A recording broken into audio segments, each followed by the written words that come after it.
Okay, we're going to go ahead and get started. Welcome. My name is David Boonin. I'm the director of the Center for Values and Social Policy here at CU. On behalf of our center and the Center for Western Civilization, Thought, and Policy, I'm pleased to welcome you to this evening's event. In a moment, I will introduce our speakers, but let me first just briefly explain the format. So we're looking to generate a somewhat open-ended conversation about academic freedom, what it is, what it isn't, why it matters. And we're going to start by having each of the panelists speak for up to 15 minutes and make comments that they find relevant to the prompt. We'll then go back through the four again one more time. They'll each have up to 5 minutes to make some comments about what the others said, or perhaps if they're interested, asking questions of some of the others, and then we'll turn it over for questions from the audience. Very briefly, so we can get to this as soon as possible, in the order that they will be speaking, we have this evening Brian Leiter, who is a philosopher and legal scholar and the Carl N. Llewellyn Professor of Jurisprudence at the University of Chicago Law School, where he's also the founder and director of their Center for Law, Philosophy, and Human Values. Then we will have Michele Moses, who is the Associate Dean for Graduate Studies and Professor, now no unfair clapping before the event gets started, thanks, here at CU in our School of Education. Then we'll have Peter Wood. He's the current president of the National Association of Scholars. And then finally, we'll have Regina Rini, who holds the Canada Research Chair in Philosophy of Moral and Social Cognition. So not just the moral, but the moral and the social in the philosophy department at York University. And so without any further ado, I'll turn it over to Professor Leiter to get us started. Thank you. Thanks, David. Thank you for coming this evening. So I'm going to talk a good bit about the law, and I'm going to make a couple of philosophical points, but I think that the law might be a good place to start, the law of academic freedom. And the place to start for the law of academic freedom is the 1940 statement by the Association of American University Professors about what academic freedom is. Now, there's the reason this is so important is because it's actually incorporated as a matter of contract for many faculty in the United States. Not everywhere, there are some variations, but it is typically part of the tenure protections that faculty enjoy is the right to academic freedom as the AUP defined it. So let me read you the AUP definition, which has one peculiarity to it, which I'm going to comment on. So the AUP says, I'm not going to read the whole thing, there's a lot of curlicues and so on, but this is the core of it. First, teachers are entitled to full freedom in research and in the publication of the results, subject to the adequate performance of their other academic duties. Okay, so freedom in research. Teachers are entitled to freedom in the classroom in discussing their subject, but they should be careful not to introduce into their teaching controversial matter which has no relation to their subject. Okay? Academic freedom does not protect random pontificating that is unrelated to the subject. That's important to realize. Third, college and university teachers are citizens, members of a learned profession, and officers of an educational institution. When they speak or write as citizens, they should be free from institutional censorship or discipline. Now, this third protection, which is very widely recognized as a legal protection that faculty enjoy as a matter of contract, is, it seems to me and many others, actually outside the scope of academic freedom. It conflates academic freedom, distinctively academic freedom, with a general freedom of political expression. There are lots of good reasons for a general freedom of political expression. Why it should be subsumed under the general heading of academic freedom is not entirely clear. And interestingly, if you look at other countries with major university systems, so in Britain, academic freedom is protected as a matter of statute. In Germany, it is protected as a matter of constitutional law. Right? It's written into the basic law of Germany. It does not include the third protection, that is, the protection for what's usually called extramural speech by academics. So what I'm really interested in is the core of academic freedom, that is, the freedom in research and teaching. And here I want to quote William Van Alstyne, a legal scholar now retired, if you want to read one thing on the law of academic freedom, read his essay from 1972 called The Specific Theory of Academic Freedom and the General Issue of Civil Liberty. It's quite a good article. And here's what he says about the core of academic freedom. Insofar as it pertains to faculty members in institutions of higher learning, academic freedom is characterized by a personal liberty to pursue the investigation, research, teaching, and publication of any subject as a matter of professional interest without vocational jeopardy or threat of other sanction, save only upon adequate demonstration of an inexcusable breach of professional ethics in the exercise of that freedom. Specifically, that which sets academic freedom apart as a distinct freedom is its vocational claim of special and limited accountability in respect to all academically related pursuits of the teacher-scholar, an accountability not to any institutional or societal standard of economic benefit, right, or offense, or upset, or anything of the kind, but solely to a fiduciary standard of professional integrity. The maintenance of academic freedom contemplates an accountability in respect to academic investigations and utterances solely in respect of their professional integrity, a matter usually determined by reference to professional ethical standards of truthful disclosure and reasonable care. Okay. Now, this, I think, gets at the core of academic freedom, including in the German tradition. We owe the idea of academic freedom to the Germans. Indeed, we owe the idea of the modern research university to Humboldt in particular, and I'll come back to Humboldt in a minute. The idea here is pretty simple, right? Which is universities are the places in which only scientific disciplines are taught. Now, the German word for science is Wissenschaft. The nice thing about the German word it has none of the Anglophone connotation of natural science, right? A Wissenschaft means any discipline, any set of rigorous methods for investigating a subject matter that are conducive to discovering the truth about that subject matter. Okay? Classics is a Wissenschaft, history is a Wissenschaft, philosophy, linguistics, and so on. Universities are supposed to be the home of Wissenschaften. Right? And academic freedom protects the right of those who are master of a Wissenschaft to research and teach in ways consistent with the standards of their discipline.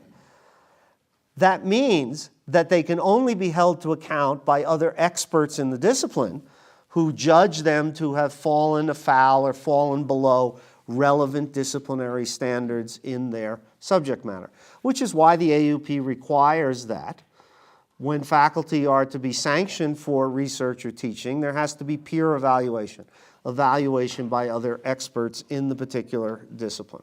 Okay. Now, why protect this kind of freedom? Right? Why protect this distinctive kind of freedom of academics in their research and teaching?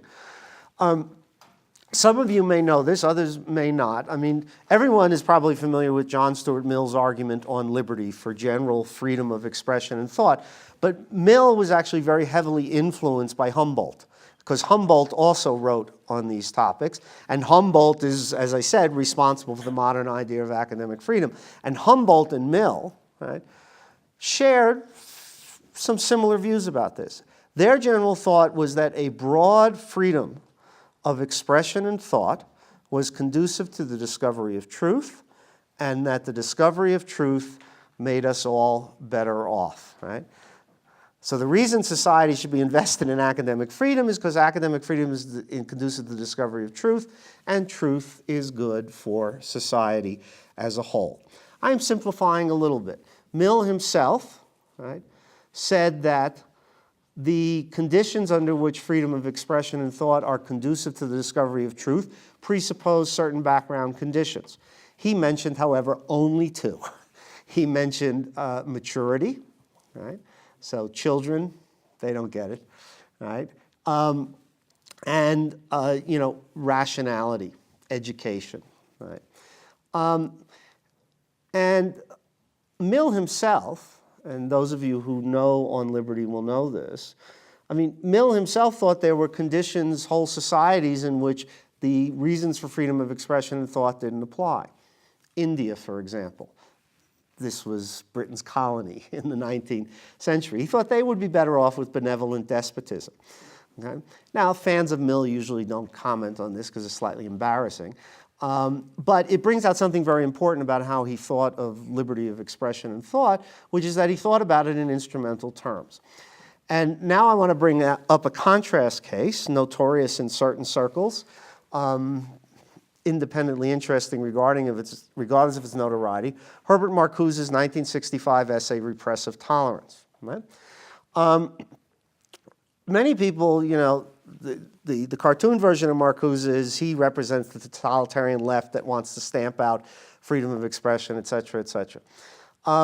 But the interesting thing about Marcuse is that he's very explicitly a Millian. There's simply no question about it. And his dispute with Mill is about whether the background conditions for freedom of expression and thought to produce discovery of the truth and maximize utility actually obtained, right, in the capitalist society of 1965. And he was skeptical that it did. Right? And Mill himself, as I say, is rather cavalier about the whole topic. So Marcuse was really focusing in on a real vulnerability in Mill's position. But now here's the funny thing about Marcuse that is rarely noted and that will bring us back to academic freedom, which is in his essay, Marcuse says, of course, there should be what he calls indiscriminate toleration. Indiscriminate toleration is Marcuse's phrase for letting any ideas whatever be expressed, regardless of how dangerous they might be. Right? And he says there, of course, should be indiscriminate toleration in academic discussion and the scientific enterprise. This is in the essay. You can go look it up. Now, why would he have said that, given that in other respects, right, he thought that advocacy for the invasion of Vietnam and the imperial war of aggression there should be suppressed? That was the thing that he was quite concerned about. Well, I take it there's actually a pretty good reason, even from the Millian standpoint, which is it's the thought that, right, in universities, at least insofar as they are the site of serious disciplinary inquiry, right, real Wissenschaften, right, under those conditions, right, indiscriminate toleration of all views really is more likely to result in true beliefs about the different subject matters, right? And this is why I think he carved out, as it were, a special exception for the universities from his generally skeptical view about broad freedom of expression. Now, a couple things about what academic freedom isn't as a legal matter. Academic freedom does not protect student speech, except by accident and indirectly.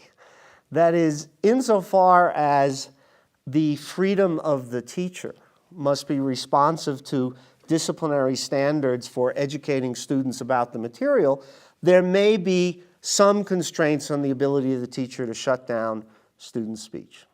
Okay? Academic freedom certainly does not protect the right of student groups to invite whatever bozo they want to invite to campus. Right? Other things do, and I'll come back to that in a moment. Now, the reason, of course, is pretty simple. Students do not have disciplinary expertise. They are not yet in command of a Wissenschaft. They are there to acquire one. Right? And the core of academic freedom does presuppose the existence of a discipline and teachers and scholars who are, in fact, master of the particular discipline. Academic freedom does protect the right of any academic department to invite whoever they want to campus, insofar as it is part of the, and relevant to, the disciplinary, right, purpose. Okay? That is, either it contributes to research, it contributes to the teaching as members of the discipline understand it. Public universities, unlike private ones, do operate under constitutional constraints. I'm sorry to inform you that in the state of Colorado, the constitutional constraints are not actually operative. As some of you may know, and some of you may have been here long enough to recall, Ward Churchill was fired from this university, and a jury found, quite correctly, that he was fired because of his offensive but clearly constitutionally protected speech.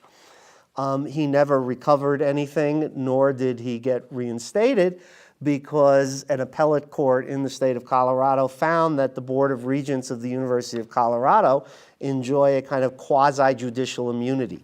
Just as you cannot sue the judge whose decision you object to, it turns out in Colorado you can't sue the Board of Regents for firing you in violation of your First Amendment rights. So, sorry to break that news to you, but in general, right, public universities are supposed to be subject to constitutional constraints. And one of the constitutional constraints public universities are subject to is the First Amendment, which prohibits them from engaging in what's called viewpoint discrimination. That means if a public university agrees to fund various student groups, and some of them want to invite Milo, whatever his name is, the pedophile, right?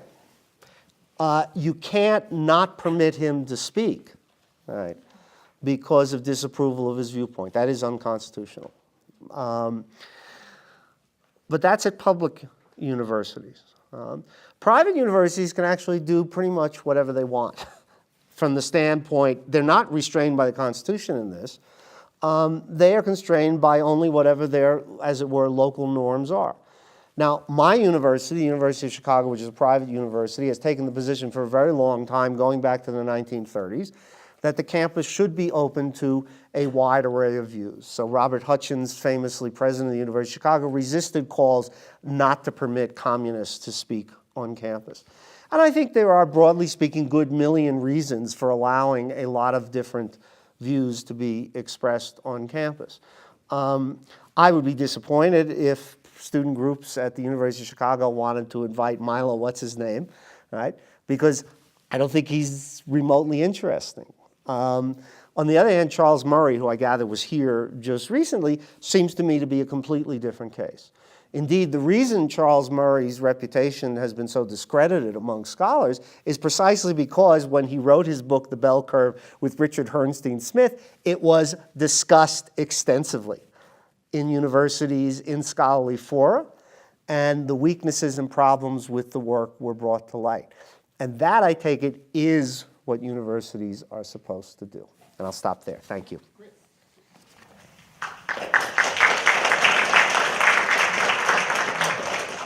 Next we'll hear from Professor Moses. I'm going to exercise my academic freedom to stand up. Yeah.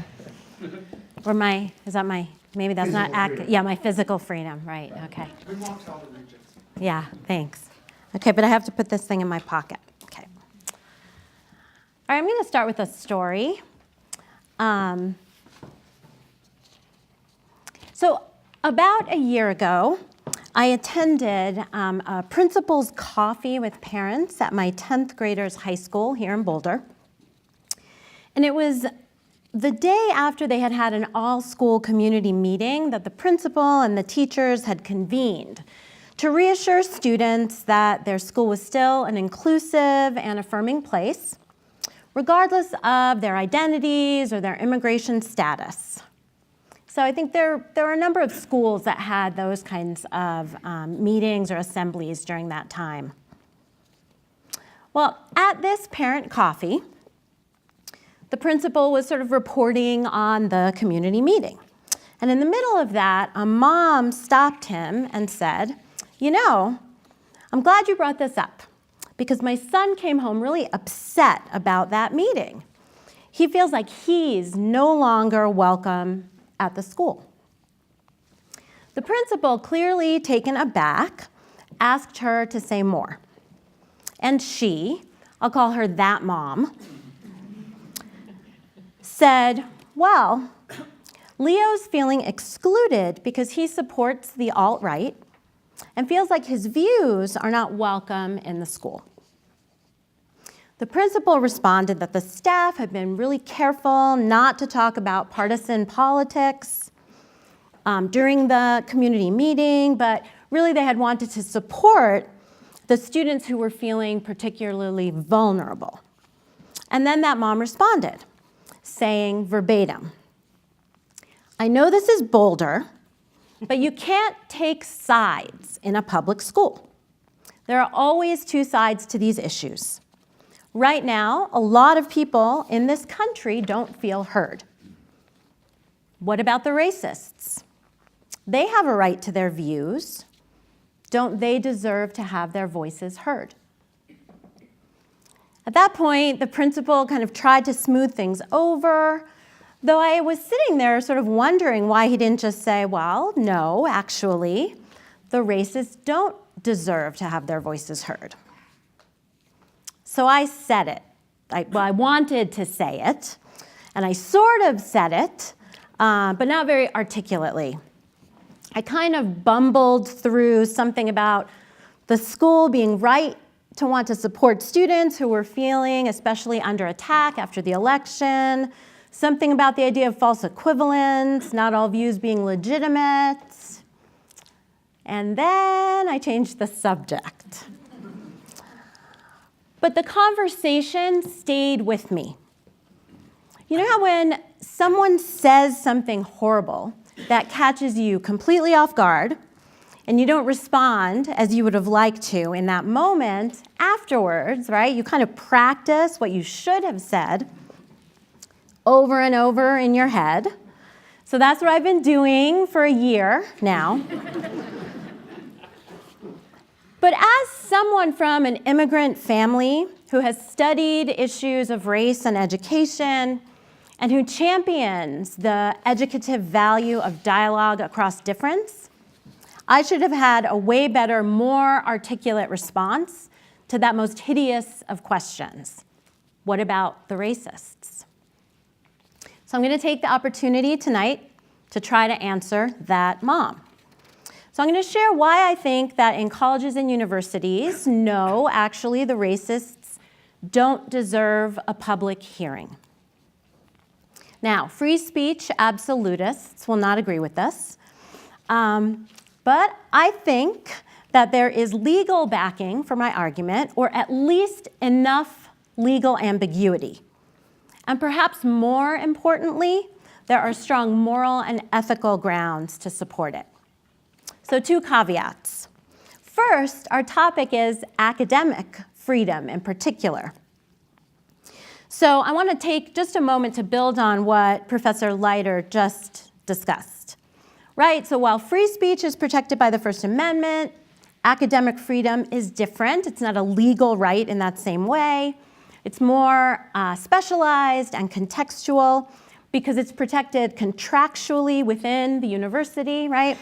A place where we pursue discovery, knowledge, and truth, and a place where we teach.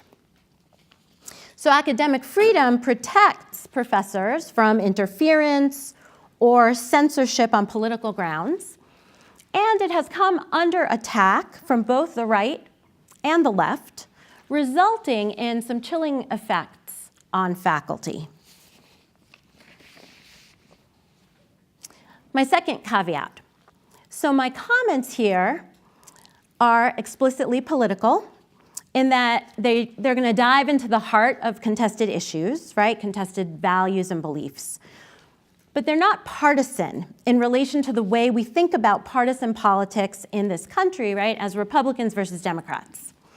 So the arguments I make I think, are just as likely to appeal to or appall people across the red-blue divide.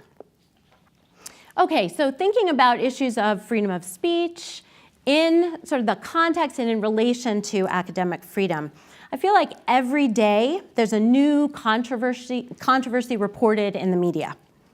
Whether it's students blocking certain speakers, campus protests about free speech or hate speech, white nationalist rallies, or anti-LGBTQ actions on campus. When such incidents happen, educators and leaders need to respond, to act, to reaffirm the institution's guiding values and educational mission. And they need to do so in a way that acknowledges community members who identify across the political spectrum. Needless to say, this is not easy. So I recently published a book called Living with Moral Disagreement on the persistent disagreement about race-conscious education policy, and I used affirmative action as an example of a dispute over an enduring contested public issue involving values and ideals. I argued that the disagreement about affirmative action is rooted in different views of the world, grounded not only in political beliefs, but also in deeply held theories of justice that shape how people interpret cherished democratic ideals such as equality and liberty.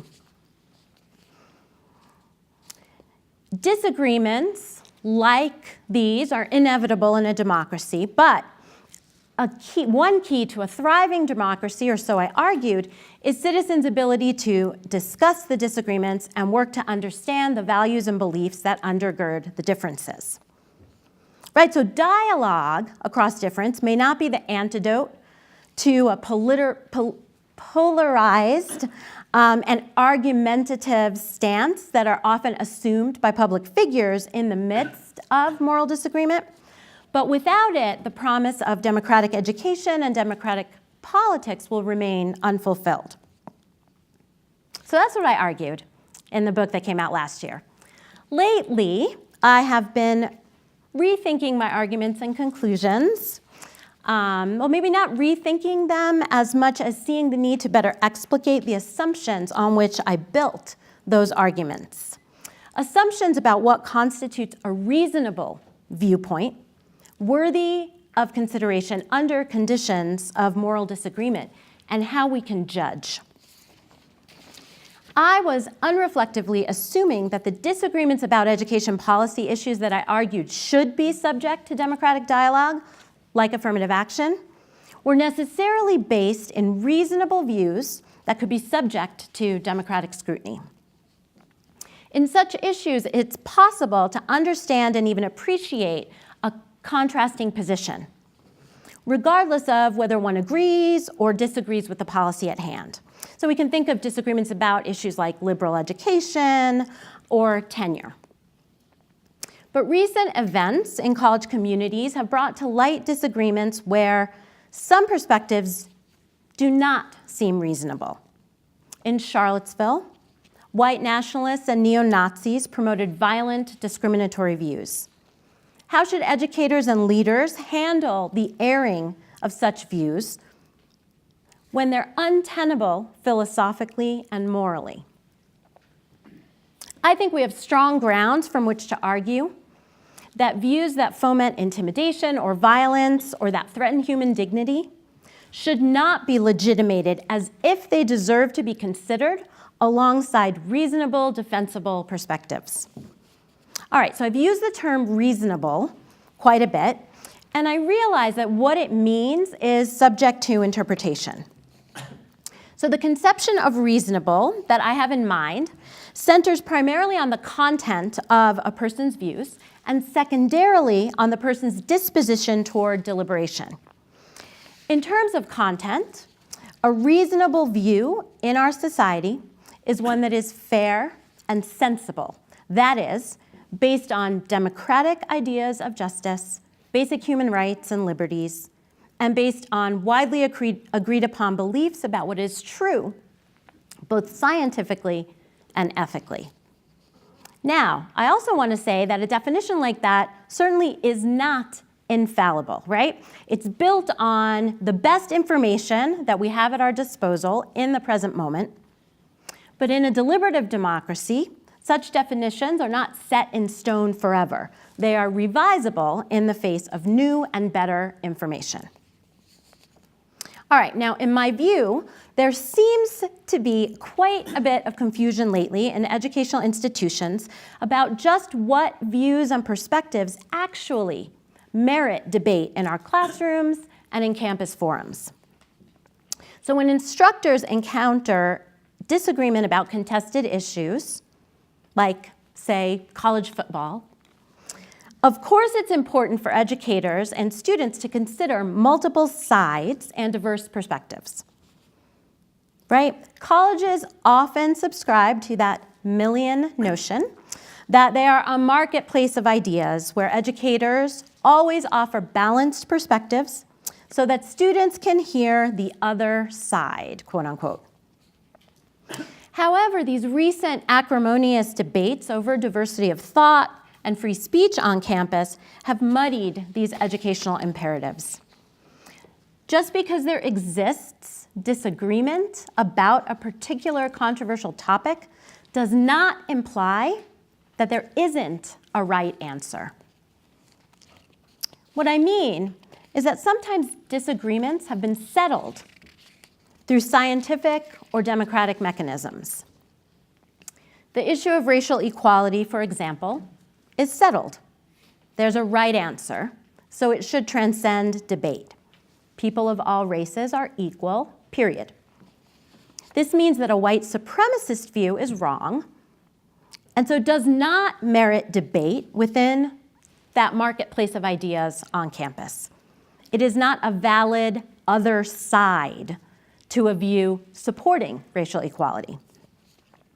Just because there may be small groups of people with the opposite view, it doesn't mean that such a view is reasonable or has epistemic merit in the sense of being warranted and justifiable. All right, so in the public coverage of the free speech controversies, really, it has been dominated by sort of legal analyses of the First Amendment, constitutional issues, right? Without sufficient attention to philosophical discussion of the disagreements, of truth, and of the democratic purposes of education. But campus leaders need to be able to decide, right, which beliefs are reasonable to air publicly in our educational institutions. And there's no easy answers here.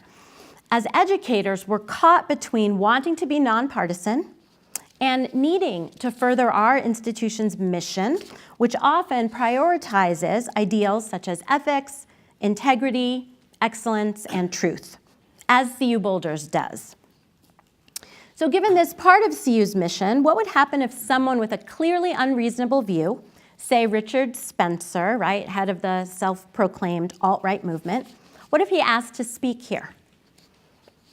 Right? There would be debates about free speech. People would talk about the law. He has to be allowed, right?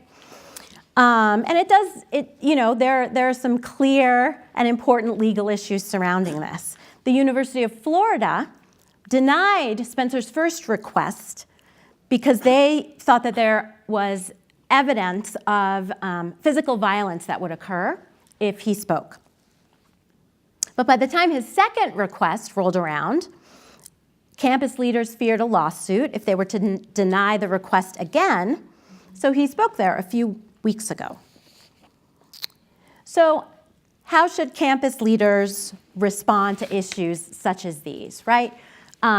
Professor Leiter talked about Charles Murray having some sort of uneven reception on campuses. He spoke here with no incident. At Middlebury last March, there was a well-publicized incident. I'm almost done. He also talked about Milo, what's-his-name, Yiannopoulos. He spoke here in January, right? And he's well known for Islamophobic, sexist, homophobic, and transphobic views. And beyond that, he regularly singles out individuals for intimidation and ridicule on the campuses at which he speaks. So after the Charlottesville tragedy last August, disagreements about speakers like these, I think, have taken on a deeper significance, right? Those of us who work and study in institutions of higher education are trying to navigate these increasingly polarized contexts for teaching, learning, and research, right? And it's important for us to be able to do so with integrity, right? We need to create nonviolent spaces for democratic education in which controversial issues are deliberated and people's dignity is upheld.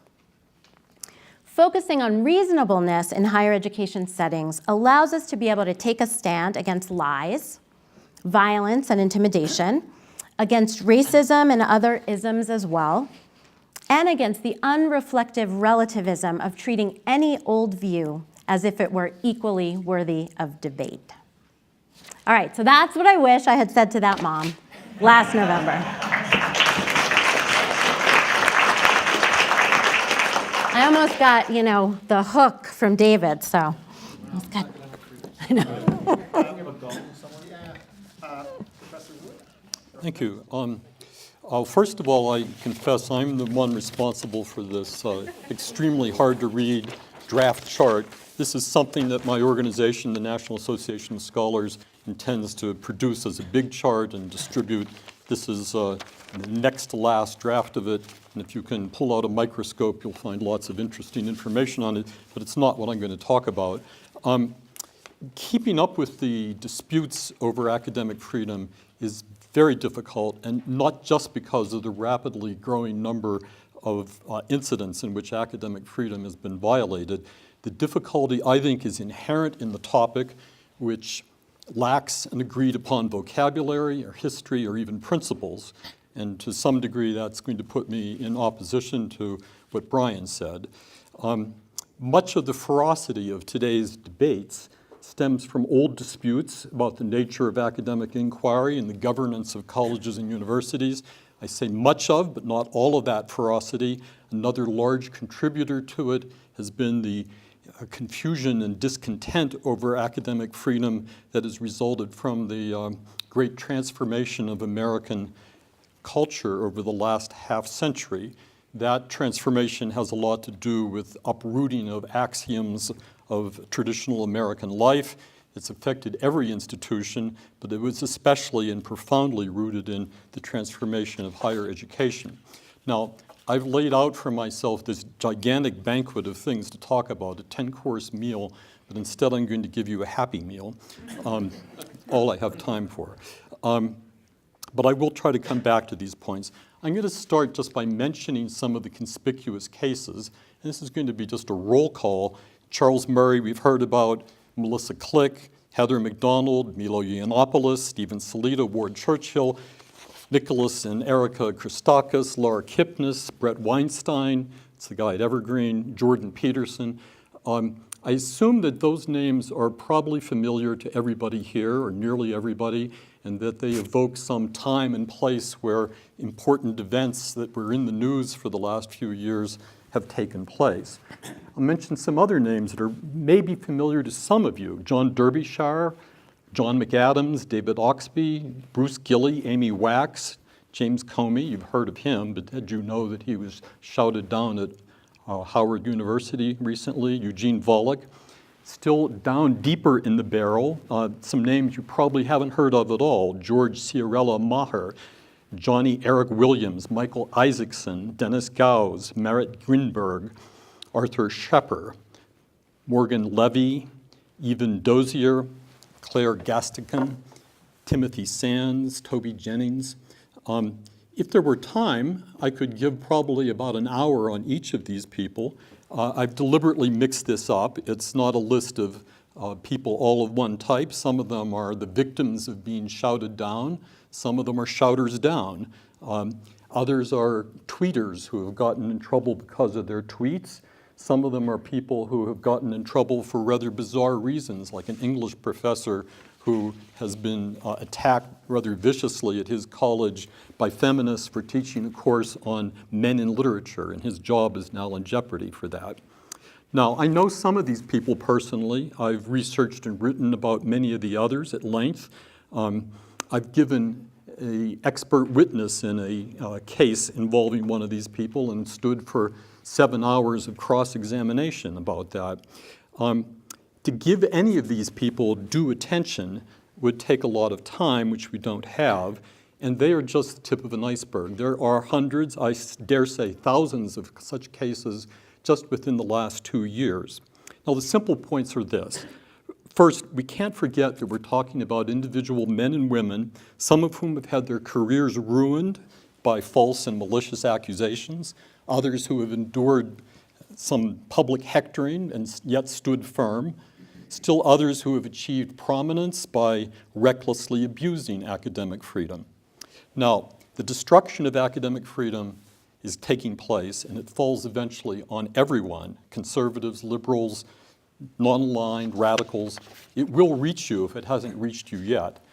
Now, the sheer proliferation of cases signals, I think, a crisis, and at the same time, it's a crisis that impedes analysis. You have to know a lot about a lot of individual circumstances to draw valid conclusions about what's going on.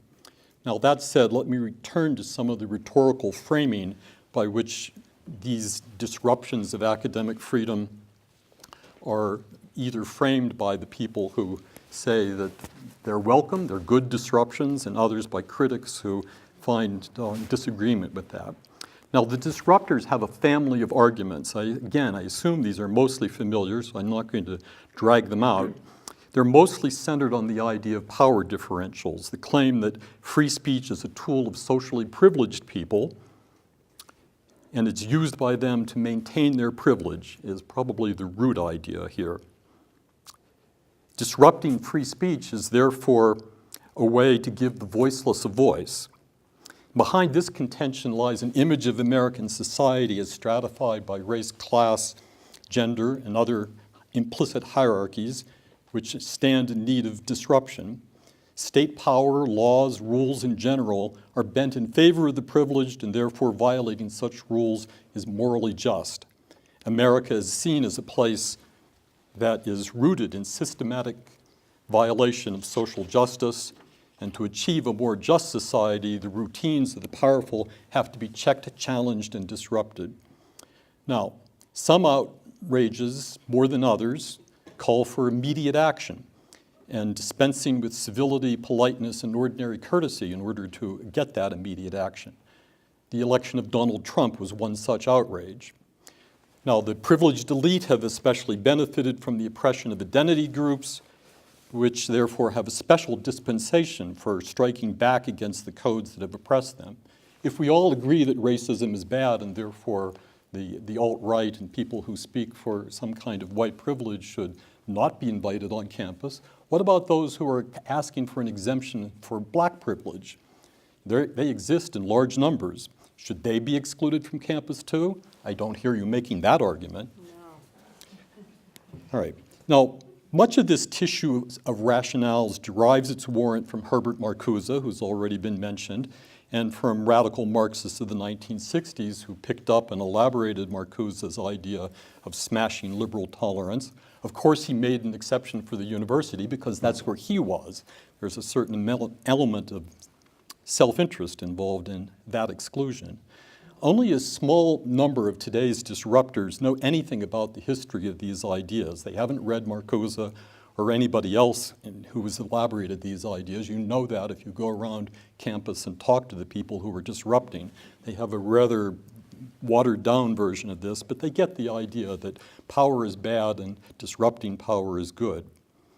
They have launched the Marcusean legacy into widespread popularity. There is a big question there of why has it happened now? Now, I don't think I can get very far with this without introducing at least a few examples. We have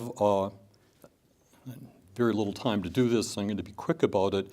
The University of Oregon president Michael Schill tried to give his State of the University speech on October 6th, my birthday. A few dozen students appeared on campus blocking his speech, and then something unusual happened. He brought them up on charges, and now they face disciplinary hearings. Apparently, if they confess they did something wrong, they walk away scot-free, but if they resist, they could face some kind of unspecified sanction. They are charged with disrupting the university and failure to comply with officers of the university. An open letter is now circulating. It is taking its warrant from Schill's temerity in going to the New York Times and publishing an op-ed there in which, according to the protesters, he potentially endangered his students by calling out their actions on a national venue. So it's okay for them to disrupt the speech for all of Oregon, but that he writes to a national venue is a transgression not to be forgiven. He's accused of narrowly framing the circumstances and analyses devoid of any consideration of the relationship between power and access to platforms for speech, which again, I've touched on that as the rationale that you're most likely going to encounter. Second example, leaving Oregon behind, there is the Twitter defense, I guess we will call it. This is just out of the Chronicle of Higher Education. What we have had over the last few years is a series of professors, I actually mentioned some of their names in that litany, who have done things like tweet after the shootings in Arlington, Virginia of several people on a field and badly wounding one Republican congressman. He tweeted out, "Let them fucking die." And he elaborated that view with some gusto for several days. He wasn't the person who invented that hashtag, but he used it generously. He got, for his trouble, suspended from Trinity College for a week and then reinstated with profuse apologies that his academic freedom had been violated by anybody taking umbrage at that kind of language. Again, for reasons of expediency, I won't give more examples of this, but it's a thing. We now have professors at many different campuses who instantly take to Twitter to give their views on something, oftentimes in quite inflammatory language. Okay. Let me mention, just for the sake of balance, Whittier College, where a conversation with the Attorney General in California, Xavier Becerra, was recently interrupted by a man named Arthur Shepper, who is making it his business to go around and disrupt speakers who he thinks are in the way of Donald Trump's national agenda. And he failed in his attempt to shut down that particular speech, but he's now been showing up at other ones. His reasoning for this action is, I will quote him here, "I'm prepared to be an uncivil civilian, and I don't care who is offended, and playing nice with them, Republicans or Democrat elected officials, is over. I'm not placating or pleasing anyone, but standing up for what is right, even if it means disrupting a few tea parties." So this thing is not simply a matter of the left. It's transcended political boundaries, although the vast majority of instances are progressives taking action against what they see as racist arguments. All right. So for the family of arguments in favor of disruption and the family against, well, let me see if I can get through this quickly. There are two kinds of arguments, I think, that amount to the great majority of things that conservatives have put forward as reasons to oppose this disruption. One of them comes from Jonathan Haidt and Greg Lukianoff. Haidt's a social psychologist at New York University. Lukianoff's the president of the Foundation for Individual Rights in Education. And in September 2015, they co-wrote an article in The Atlantic, "The Coddling of the American Mind." Again, I'll assume familiarity. Haidt's and Lukianoff's diagnosis begins with microaggressions and trigger warnings, which might not seem to be the most easy ramp into discussions of academic freedom.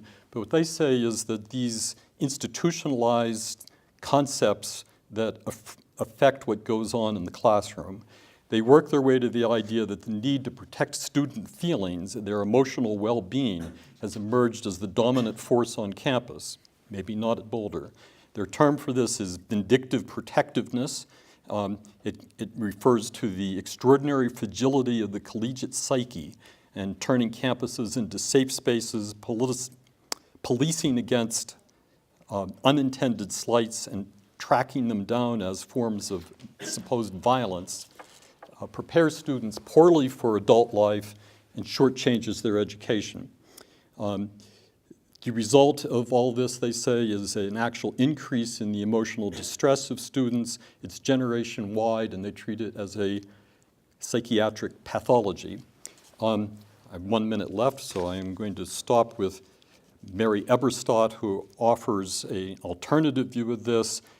She plays off Haidt and Lukianoff to come up with the idea that what's really going on here is the breakdown of the family and the destruction of authority both within the family and within the university, and it's there that one finds this emotivism, its frightening volatility, its instantaneous ignition of unreasoned violence, as she puts it.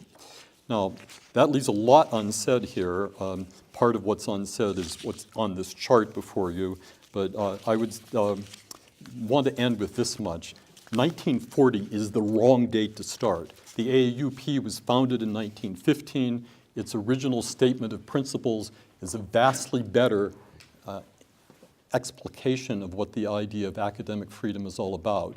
It has become something under contract law, but it is not a matter of law. Academic freedom and freedom of speech are two dramatically different things. To the extent that we talk about them and use these phrases interchangeably, we are breeding a deep confusion. Academic freedom needs to be understood as a traditional concept. It is drawn from Humboldt and Mill, but it doesn't reach the American shores in any substantial way till 1915. There are now over 100,000 books in English on academic freedom. All of them have been published since 1915. There really is no meaningful history of this concept in the United States before 1915, and it's there we must begin.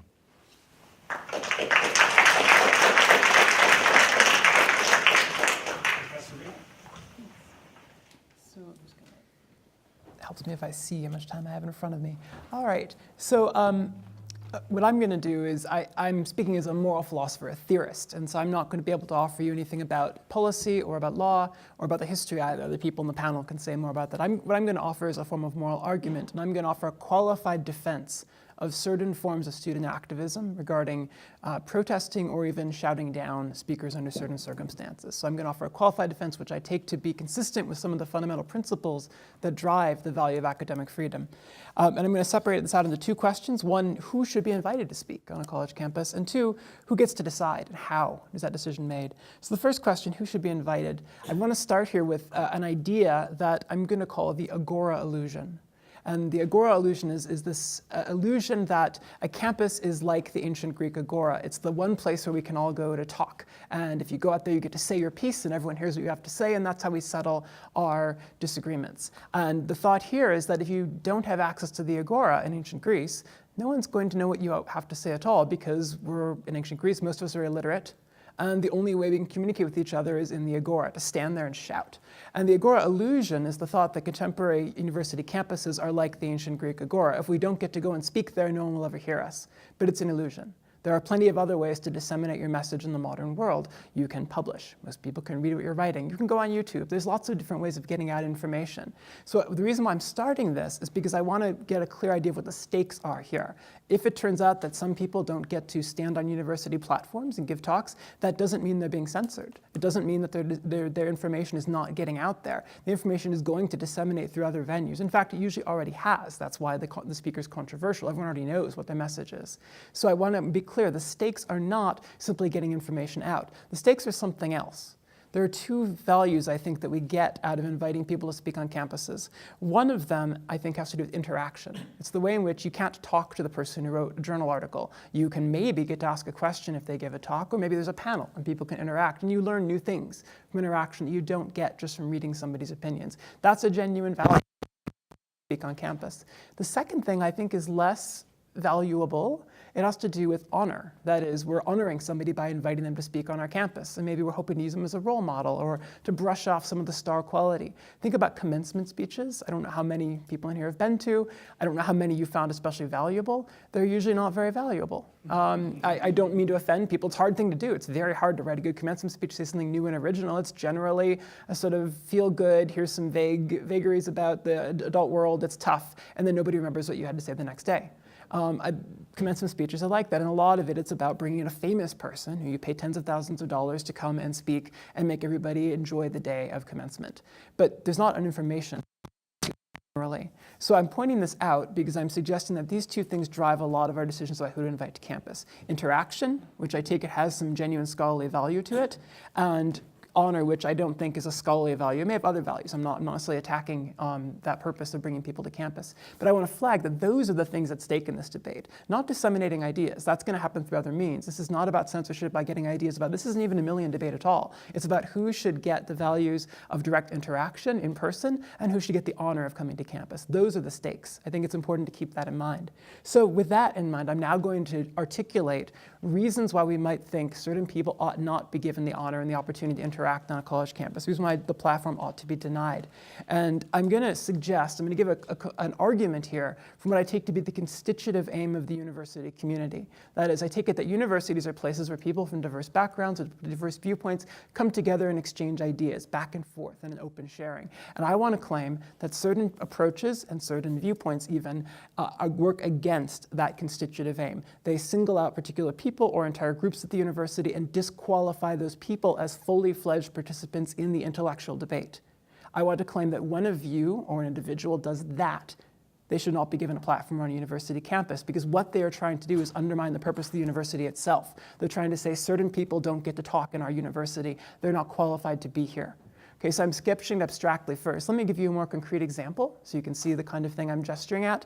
What I'm thinking about here is someone like James Watson. James Watson's famous for being one of the co-discoverers of the structure of DNA, won the Nobel Prize, very famous, has lots of credentials as an academic and a scientist. In later years, he got into dabbling in the heritability of intelligence and began making suggestive arguments that race might be linked to lower intelligence. And this was quite controversial, and he was denied, this was about 10 years ago, he was denied speaking platforms on that basis. Now, I'm going to move away from the real-world case of James Watson for two reasons. One is that there's some complexities here, and I need a simplified case to work with to delineate the principle. The other is that I want to make some claims about whether or not someone should be entitled or when they should be restricted from saying things about particular groups. And I'm not an African American, so I don't think I'm in the best position to say what James Watson should be able to say about the African American community. I'm not the best socially positioned to speak authoritatively on that. So I'm going to adjust the case to a fictional version. We have a fictional person who I'm going to call James Jotson, who has the following features. James Jotson is also a Nobel Prize-winning biochemist, lots of great history behind him, but has lately gotten into dabbling in the intelligence debate and into biological precursors of intelligence. And you know what he's been doing? He's been reading the Dillingham Commission reports. Does anyone know what the Dillingham Commission reports are? There's a report by the US federal government in the 1910s about the immigration crisis, all of the immigrants coming into the United States and ruining the country. And the Dillingham Commission reports, I read some of them, they're quite long, earlier this year during US debates over immigration practice. And what they did was they were based upon the sociology and anthropology of the 1910s, which found certain groups really ought not be led in this country. For example, did you know the Southern Italians are very stupid and very violent? They will ruin our society. The US government recommended, I'm sorry? Their food's good. So the US government explicitly recommended, and in fact this was mostly enacted, that people from southern Italy, southern Italians, not be permitted into the country. Now I read this report with quite a bit of interest because those are my great-grandparents. Right? Literally, those people are the ones who were emigrating to the United States from southern Italy around the year 1900 are my actual great-grandparents, the actual human beings. So imagine now, our character we're talking about, James Jotson, has been reading the Dillingham Commission reports, and he's decided to revivify this attitude towards southern Italians, towards Sicilian Americans. He's decided that, yes, the science of heritability of intelligence shows Sicilian Americans are stupid and violent, and they should not be allowed on our college campuses because they get in the way. They cause trouble, they slow down the intellectual debate, and they sometimes set fire to things because they're violent and dangerous. And that's, the Dillingham Commission report shows that the science of the 1910s, which this Nobel laureate is now revivifying, shows that Sicilians are not to be trusted. I take it that this fictional character, James Jotson, should not be permitted to tell us that on a college campus. I think he should be denied a platform. And the reason why is because he's violating the constitutive aim of the university community. The university community is here for everybody who's a part of the university to have an open dialogue. If his view is explicitly and openly, you Sicilians shouldn't get to be here and should not be a part of the conversation on the university community because you're too stupid and dangerous, then I take it that we should not allow him to express that view on the campus to us by disqualifying members of the community. All right, so I give you that fictional example. I'm trying to just show you the kind of claim I'm defending here, the outer limits of this principle. In real life, of course, it gets much harder. Real life cases, people are very rarely as openly saying the sort of thing that I ascribe to this fictional character, James Jotson. In real life, it's much harder to get clear on particular people. Are they doing this? I'm going to come back to that problem in a moment. But what I want to say is that, what I want to flag is that the argument I'm making here doesn't depend on any claims about whether or not I agree with the content of their speech. Obviously, I don't agree with Williams-Jotson, but it's simply a claim about the incompatibility between what they're saying and what the goal of the university itself is meant to be. And I want to return to what I said about the Agora illusion. The stakes here are not disseminating information. Williams-Jotson's going to publish his views about stupid Sicilians no matter what I do, no matter what the university does. The question is, should he be honored with the opportunity to speak to us from an important platform, and should we bother engaging with him? And my claim is no, he should not be honored. We shouldn't bother engaging with him. So now, the second part of what I want to say, who decides and how? This is the hard part. This is where we come to the real world, where characters don't set themselves up quite as easily as the character I just gave you. How do we decide which sort of person does not meet the criteria of being consistent with the constitutive aim of the university, and who gets to decide? Ideally, this would be decisions made by those who actually have the power in hand to issue invitations. That is, faculty administrators, those who work with student groups that issue the invitations themselves. And ideally, that's where the right decisions are made. Ideally, people in those positions of authority will make the right call and will be judicious in recognizing there are some people, like Williams-Jotson I just gave you, who are acting in violation of the constitutive aims of the university. But that's not always what happens. Sometimes people who plausibly violate the criteria I've laid out get invitations anyway. And then the question is, the question I'm coming to, the thing I want to offer a qualified defense of, when are students justified in disrupting? When are students justified in saying, this invitation ought not have been issued, we're going to protest, or even if it comes to it, we're going to non-violently, I'm going to stipulate non-violently, we're going to non-violently interfere with this speech act. We're going to prevent it from happening. We're going to disrupt. And what I want to say is that we shouldn't start from the assumption that students aren't able to make this determination. Because remember the claim about the constitutive aim of the university. I'm not claiming, going back to something Brian referred to earlier, I'm not claiming this comes from a particular disciplinary competence of the people who are making these decisions. It's rather their role in the community, as a community where information is shared, where ideas are shared, where there's a discussion back and forth. And I take it that students are just as much a part of that community as faculty and administrators are. They have a stake in it as well. If they're members of the group that is being targeted and being told you shouldn't even be here at all, then I take it they have a stake in saying, no, in fact, we should be here. And we don't believe our institution should be honoring and engaging with somebody who's coming up on the platform to tell us to leave. And I take it that students have the right to do that. They are acting correctly when they do that, at least in principle. Here's where it gets tricky. I don't always agree with student activists when they protest against particular speakers. I don't always agree they've made the right choice. I've laid out for you some criteria of what I take to be the constitutive aim of the university, and I can think of examples. I don't have time to get into them right now, but I can think of examples where I just can't see an argument that the person who is being prevented from speaking is violating the constitutive aim of the university. It looks more like a disagreement, just a simple disagreement, or possibly it's a confusion or an error. Students believe that the person is violating the constitutive aim of the university, but in fact they're mistaken. And I want to flag that all it is a mistake in that case. It's not cause for getting very, very scared and very upset and thinking that the young generation does not understand free speech and hates open inquiry and so forth and so on. There's no need to catastrophize about it. It's a simple, honest mistake quite often. And so you can take the view that I often take about these cases that that was not the right time to deploy the means of preventing speech, but say that the intentions were admirable. The intentions behind it were intending to preserve the constitutive aim of the university. So that's what I want to try to flag here, is that often, even when I don't agree with what student activists are doing, I also don't agree with this heavy-handed condemnatory reaction to them. I often take it that people are trying honestly to assess what are the conditions under which someone can make a useful contribution to this community of idea sharers, and sometimes people make mistakes about how to apply that. I want to finish up by flagging one particular way in which I'm starting to get worried about how this is going wrong, and this has to do with partisanship. So several of the mistakes I've seen lately on college campuses have to do with a sort of very broad idea that anyone who's a conservative, anyone who's a Republican in the US tradition, should be removed, should be shouted down, should be prevented from speaking. And these, I think, are pretty fundamental mistakes. I don't think there's, if you want, we could have a discussion about this, but I don't think there's anything necessarily connected to having Republican political views and having views that are inimical to the constitutive aim of the university. I don't find that plausible at all. And so I take it that when students, this is not super common, but when students do take the position that anybody who holds any conservative views whatsoever counts as qualified for being disqualified by student hecklers by protesting, they're making this kind of error. They're jumping too quickly from this person holds views I disagree with to this person holds views in violation of the constitutive aims of the university. And I think there's a particular worry about that on partisanship that is amplified by the way we describe these disputes. Once we redescribe the dispute as being, people are just picketing anyone they disagree with,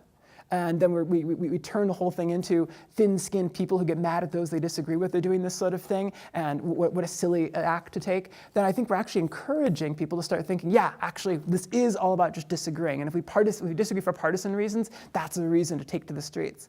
What I want to say is that pulling back to the kind of constitutive aim I've outlined, can you tell me clearly why is it that this particular speaker who wants to communicate this particular thing is doing something that's in violation of the constitutive aim of the university? If you can do that, if you can try to do that, even if I don't agree with you, I'm going to respect what you're doing. I think the mistake here that we often make, the second order debate now about free speech debates, is failing to see that students are trying to do this. It's just not always correct. Sometimes it is correct, sometimes it's not correct, but it's not helpful, I think, to come down across the board and say this is always a confusion, this is always a thin-skinned younger generation. We really need to get into the details of it, and for each of those, what I think is more useful is rather than speculating about what's motivating student activists, it's actually just asking people, what are the criteria you're picking out? Why is this particular speaker somebody whose views or whose speech is not consistent with the aims of the university, and therefore why is it we shouldn't honor them or engage with them in this particular way? And that's so far what I think about this. So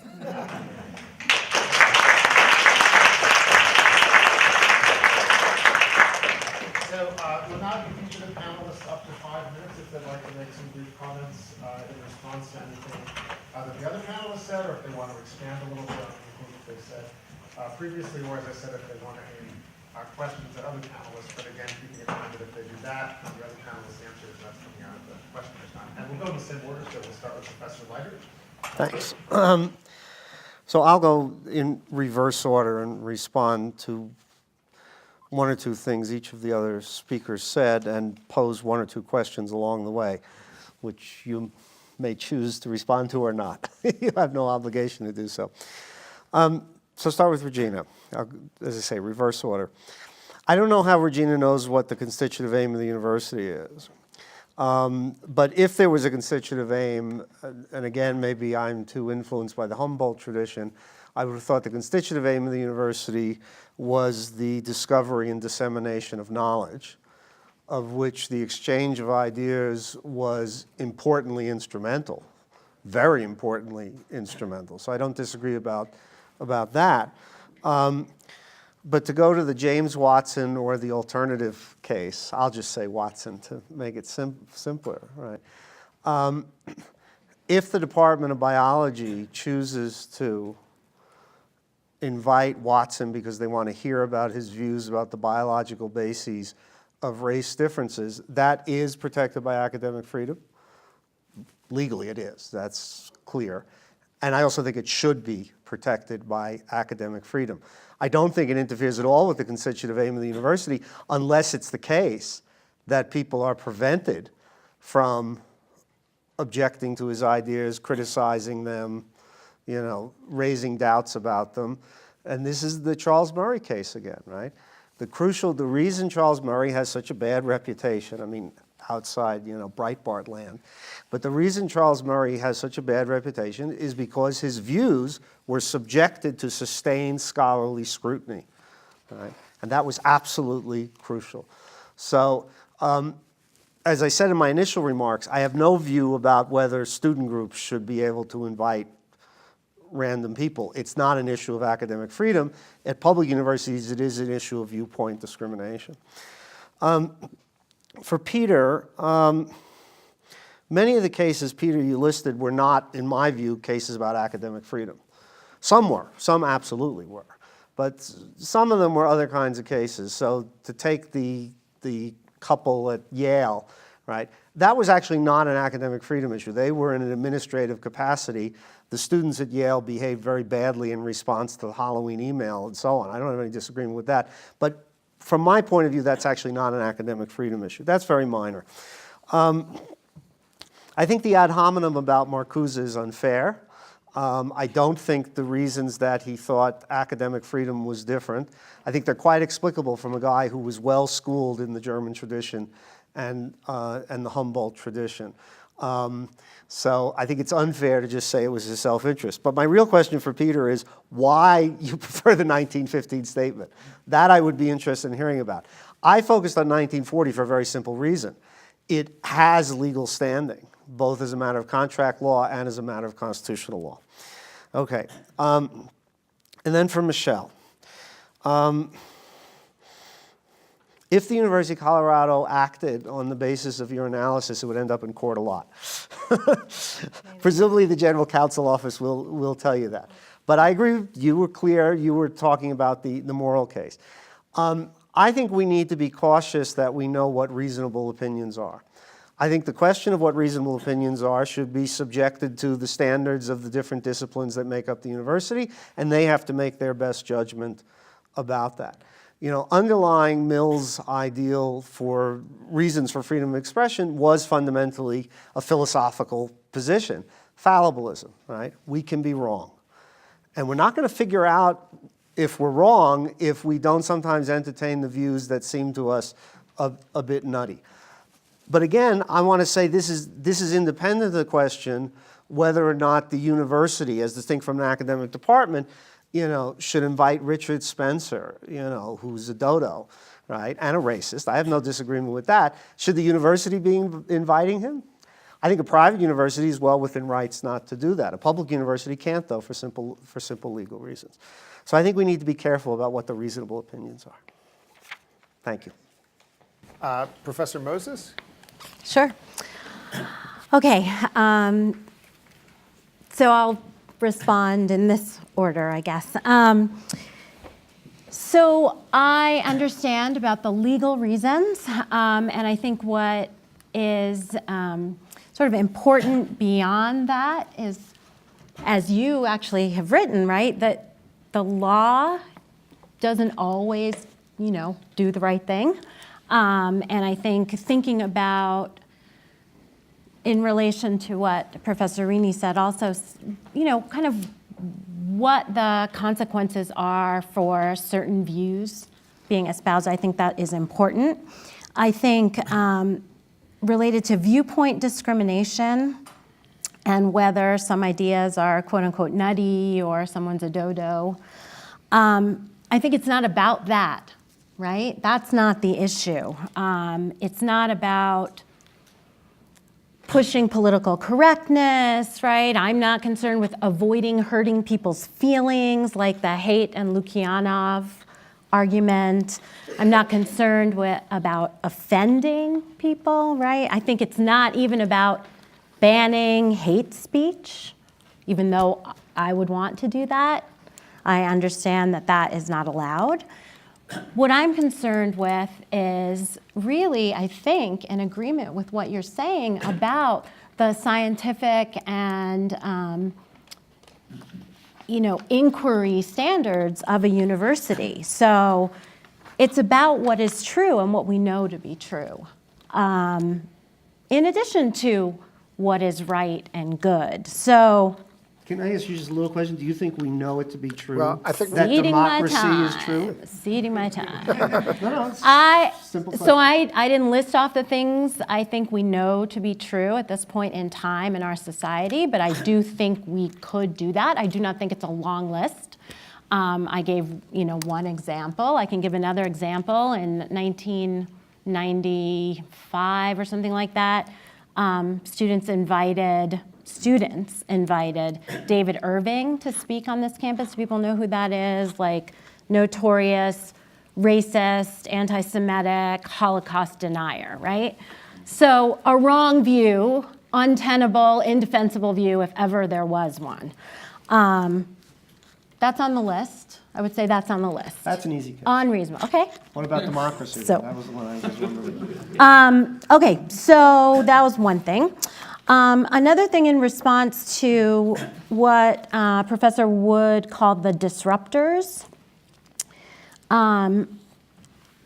and the analysis that, they think power is bad and disrupting power is good, that, they're doing so mostly related to claims of power and privilege.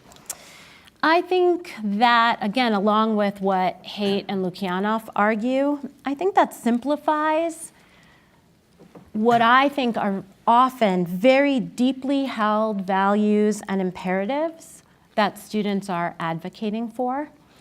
I think we have, historical evidence to show that sometimes it is the younger generation that pushes us, right, toward progress and justice. So I wouldn't want to simplify what they're doing and what they're thinking. Also about the claim that the majority of incidents are progressives taking actions against those that they disagree with. I think that those are the more publicized cases. But I'm not sure that that is true about the majority of incidents. I think, we can talk about the example of the professor watch list that sort of is going on the internet where, students are being encouraged to report their quote unquote crazy radical professors. I mean, there's many examples like that. Thanks. Professor Wood, you want to make a few Okay, remarks? so much to cover here. Academic freedom is a very young idea. Intellectual freedom is not. Academic freedom has virtually no presence in American academe. It's mentioned in one case in the 1880s at the University of Wisconsin, and then it explodes on the scene with the 1915 Declaration of Principles. That's Lovejoy, Seligman, Dewey, a number of others contributing to this. That statement presents itself as an authoritative pronouncement. Here's academic freedom, this thing exists. But it's meant to persuade, and it's first of all meant to persuade college trustees and presidents, but they recognize fully that they're not talking about a legal right. It's not yet even a civil right as something defined under civil law. It's nothing. It's simply persuasive language. It was what things should be in their view. That meant that academic freedom was then, as it remains today, an indeterminate concept. Anybody can come out with a declaration of what academic should be. That's what this chart is all about. It's a whole bunch of different organizations and people saying, I've got the idea of what academic freedom is. The AAUP starts well and ends badly. By 1940, it had compromised with the Association of American College Presidents and watered down the statement.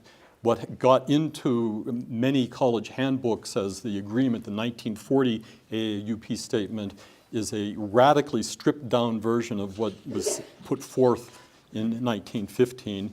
And ever since, the AAUP has continued to water this thing down. Until today, it is virtually indistinguishable from a claim of First Amendment rights.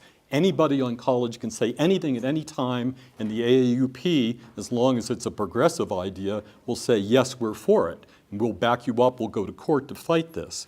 Why? Well, that disciplinary language is still in there, but guess what? You can call anything a discipline at any time. I get one other person to agree with me that Woodism is a discipline, and I'm in business. I'm afraid I've seen this work its way through courts now with that consequence. When Professor McAdams at Marquette University got in trouble over a blog in which he named a graduate student, a PhD student who had been up to some questionable behavior, the university instantly invented a rule that you can never criticize graduate students because they always stand in a relation of mentor to all the faculty, even if you've never met the student. The courts believed this baloney, and McAdams got fired, a tenured professor with 40 years experience, out the door because the university decided that its 1940 AAUP-style statement on academic freedom didn't count in this case. Those instances are common.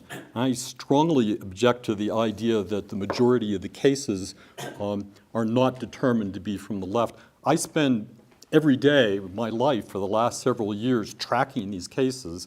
So does FIRE, for example. You have a very hard time finding cases like the one at Whittier College where the disruption comes from people on the right.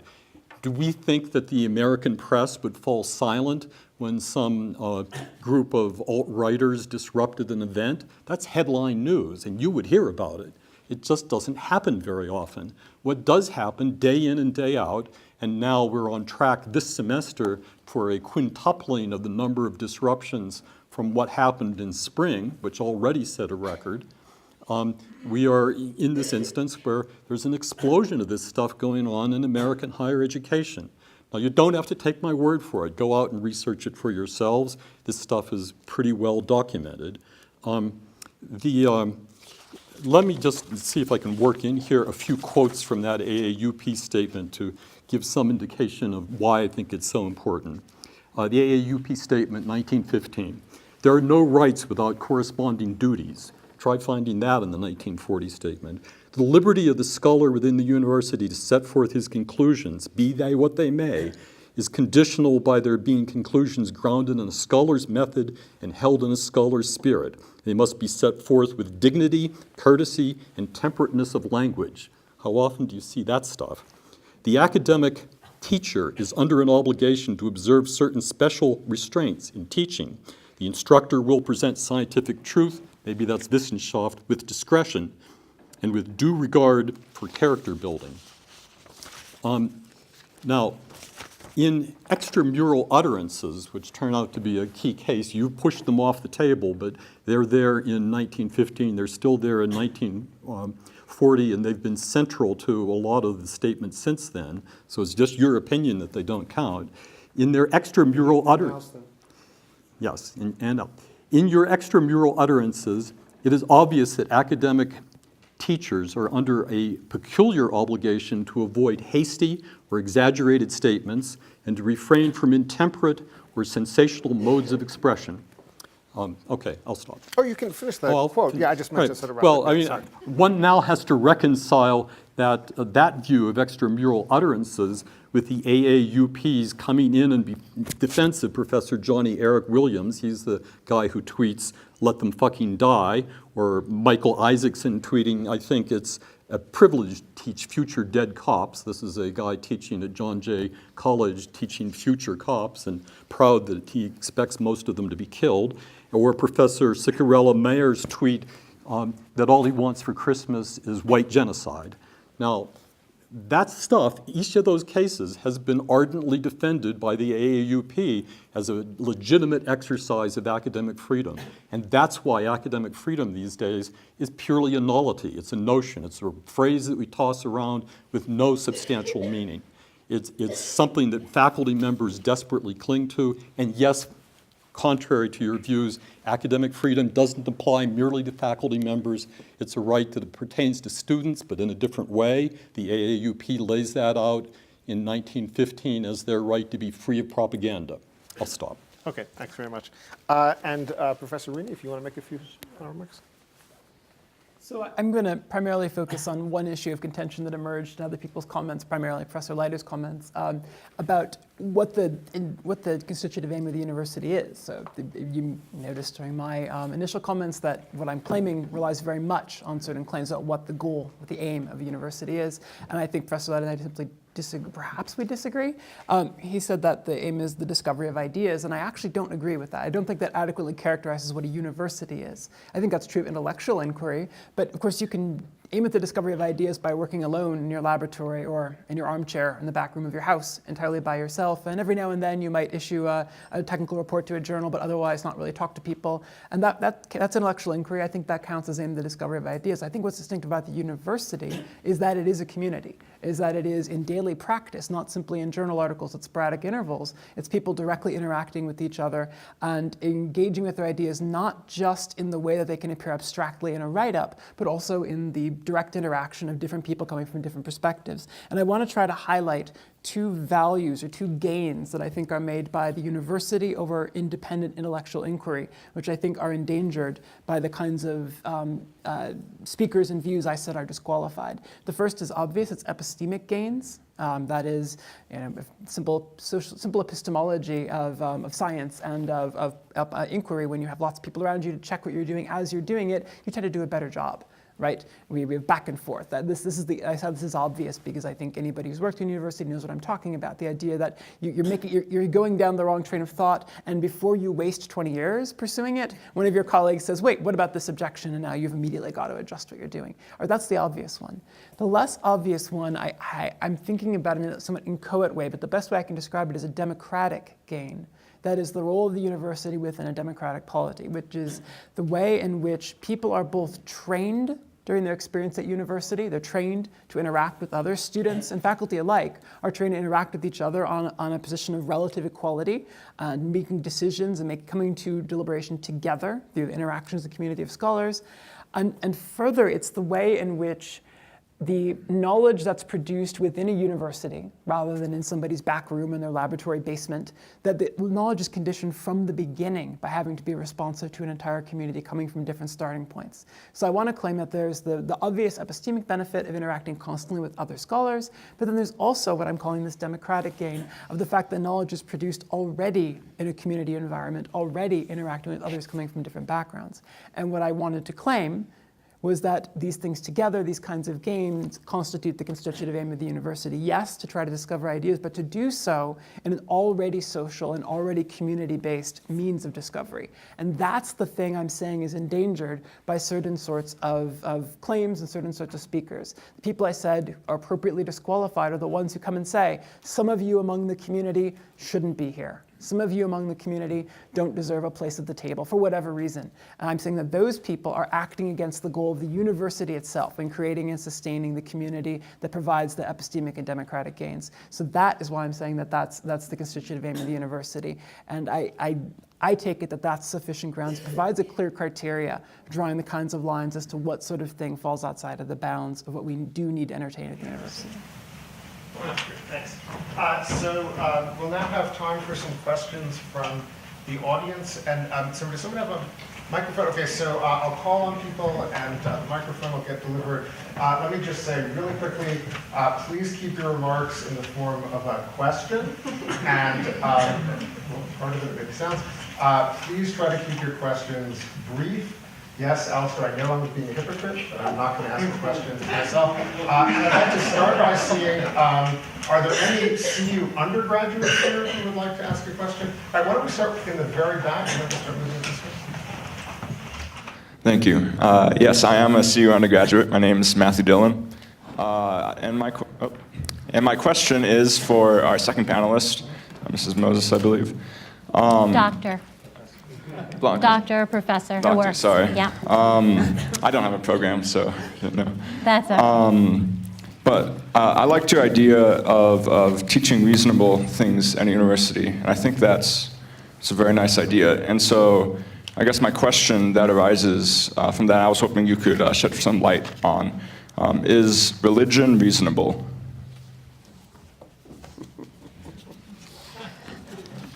So, thank you for your question. In certain circumstances in the university, absolutely. I mean, there are, we have a religious studies faculty, we have courses on the philosophy of religion. We in the School of Education talk about issues of religion and related to teacher education and how teachers interact with their students who have different viewpoints.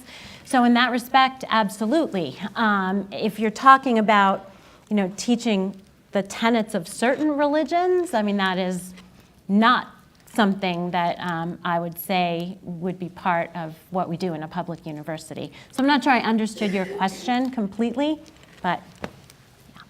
Do any of the other panelists want to weigh in briefly on this question, or should we move on? Okay, anyone, let's start moving the microphone a little. Yeah, okay, so how about here? And then we'll keep sort of moving over in this direction. Hi, so my name is Chris Saldana. I have a question for Dr. Wood. So you claimed that that most of these disruptions have happened by progressives. And you cited your personal experience tracking, and then you cited something called FIRE, which I'm not familiar with. Foundation for Individual Rights in Education.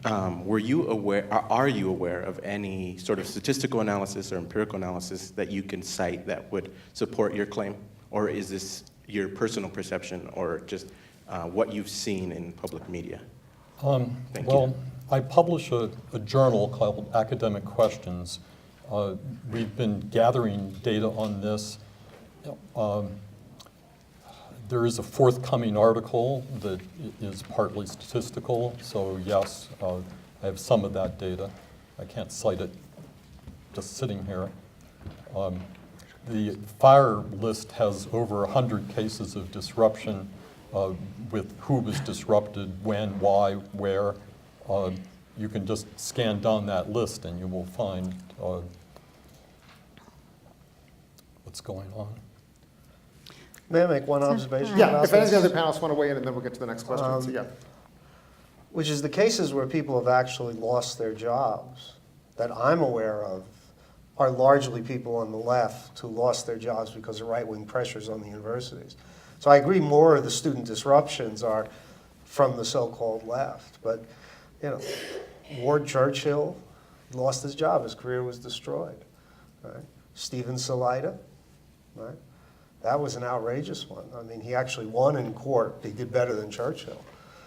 And by the way, I agree with you about the Marquette case. That was, the court's decision was clearly indefensible, but that's typical. Courts tend to defer to private universities in very weird ways.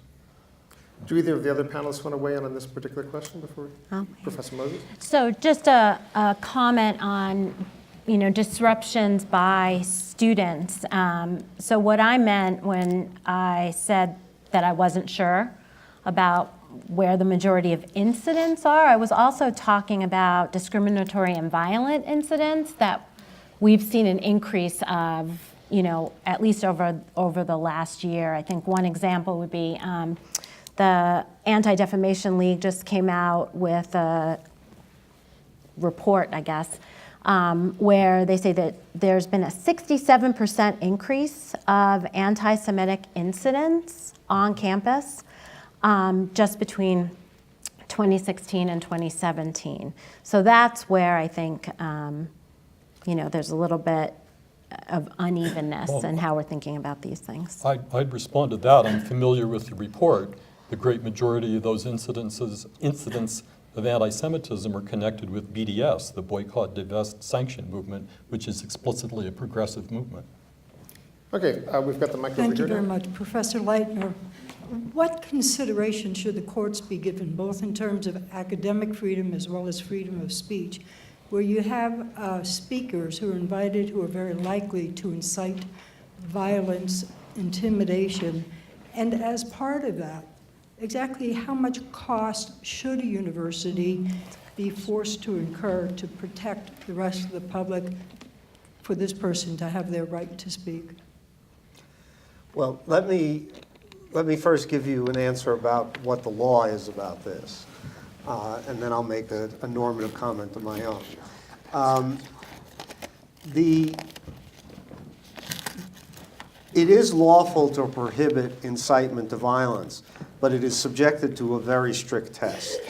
And Milo, what's his name? Sorry, I keep forgetting how to say the last name, but everybody knows who I mean. Milo, what's his name, does not fall on the wrong side of that, right? Just as a matter of the law. American constitutional law also discourages institutions from deferring to the heckler's veto, as they call it. That is the possibility that the speaker will so upset people and it'll be costly and there'll have to be security. It's tough to make that argument and succeed. So as a matter of law, universities acquire quite, a fair amount of burden in terms of what they have to do. And Berkeley knows this, right? I mean, Berkeley is not, is a bastion of liberalism. But as their very liberal law school dean, Erwin Chemerinsky, who's a major constitutional law scholar, has said, Berkeley's, by and large, has got to do this. And I think, as actually Michele mentioned, the Florida case with Spencer, they originally tried that argument, that it was, look what happened in Charlottesville. And then they realized they were going to get hauled into court and it was going to waste a lot more money otherwise. So the law imposes very substantial burdens on public institutions to provide opportunities for extremely controversial speakers to spew their, whatever it is they're spewing. Is this an ideal state of affairs? Well, this goes back to the issue that Michele and I were having a disagreement about. Should we outlaw hate speech in the United States? Right? If hate speech were legally prohibited in the way it's prohibited in many other democracies, people like Milo, what's his name, and clearly Richard Spencer would run afoul of those prohibitions. It is unconstitutional to prohibit hate speech in the United States. My own view is that's probably a good thing, because I think that given the politics of the United States, many things would turn out to be hate speech that would be surprising to reasonable people like me and Michele and the other people on the panel. So I think overall the libertarian tendency of, well, I didn't mean that the way it sounded. Michele was the one who introduced the idea of reasonable opinions. I think the polity at large would take a very different view about what constitutes hate speech, and it wouldn't just be limited to Nazis. On the other hand, I don't think the Germans made a mistake in outlawing, Nazism. There's a special history there. It was a reasonable judgment in their context. So. Do any of the other panelists want to weigh in on the question that came here or wanted to say? Okay, so the microphone's made its way down here. We've got a couple people here and then here. My question is for Professor Moses. So in your talk, you state that racial inequality is clearly an unreasonable view, and I think if I followed your talk, your reason for saying this is that the claim that all races are equal is settled through democratic mechanisms, but I worry about your appeal to democratic mechanisms or processes and your justification for this view, as it seemed like it might have detrimental consequences for very vulnerable beings in our society who are systematically marginalized. So I have non-human animals in mind. I'm an animal ethicist, so that's my primary concern. So for instance, if we appeal to democratic processes to determine whether or not it's reasonable to claim that non-human animals are not tools to be exploited, we'll find that this view is not reasonable given that individuals and groups who attempt to grant legal protection, like legal personhood rights, to animals are continually shot down by democratic processes. So I worry that your view could be used to shut down very important discussions about the ethics of exploitation of non-human animals. So someone could just say, right, it's been settled through democratic processes that animals are mere tools for exploitation. All right, thank you. Yeah. I mean, that's a really good point, right? I mean, there are issues with, an argument like this related to kind of like the slippery slope problem, right, and things like that. I think when I'm talking about reasonable and unreasonable views on campus, I have in mind not only, right, democratic mechanisms about evaluating those, but also scientific ones and ethical ones. And I'm not saying it's going to be simple, and I think it's important, right, for those evaluations to be subject to scrutiny and deliberation. So I would hope that working out my view fully would not lead to, the concern that you have. And if it did, right, there were adjustments would need to be made, right, because I don't agree with that. And then, sorry, did anyone else want to weigh in on that particular question? It was kind of aimed at her. Okay, yeah, next question. Thank you. All the panelists were very great. Appreciated. I wanted to ask about the reasons we might want to have people voicing very repugnant views on campus. I take the point that there is some sort of honor involved, and I take the point that you can get these views from other sources. But I wonder, I guess this is just for anyone who wants to answer it, I wonder what about the sort of actually being face-to-face with somebody who espouses a view is different than reading some ranting on the internet. If I I recognize this. Like, I'll think of an objection in my head, and then I'll actually go to a conference, and somebody will actually be pushing that objection, and suddenly it seems more forceful. And I think there might be something to allowing students the opportunity to be inoculated against really repugnant views by being exposed to people who really believe them. And I'm confident that if they're taught critical reasoning abilities, they'll come out on top. They will not be persuaded by Richard Spencer or anybody like that, right? They will confront these people face to face, and they'll realize, wow, their arguments really aren't that great. So any of the panelists want to, yeah, so Professor Rini, yeah, go ahead. You're looking at me, so I'll assume that you're thinking about. So the first part of what you said I agree with. So there is a distinction between reading an argument and interacting with it, getting an objection right in your face, as it were, especially at a conference forcefully presented. But the thought that engaging with a kind of disqualifying speech that says you, as a type of person, are not eligible to be a part of our university community, the thought that being in a room with somebody telling you that is inoculating, I don't think that's very good psychology, actually. Right, because the thing that's going on there it's not an exchange of ideas exactly. It's more of an exchange of personal placement. You don't belong here. The outcome is you are not meant to be here. And I take it that people who are espousing this view, like the fictional character I've described, tend to be modeled on James Watson, are outside of the standards of their own discipline. So Watson was not his views on genetics were somewhat pretty far out of what was commonly accepted by geneticists at the time, but he nevertheless was standing on authority, right? I'm the co-discoverer of the structure of DNA. What I have to say is useful. And I take it that being in a room with that person, it's not going to have value intellectually. It might, what you're suggesting might have value is this inoculation idea, that being exposed to that in a controlled environment around maybe physical safety might be better than encountering it for the first time out in the wild.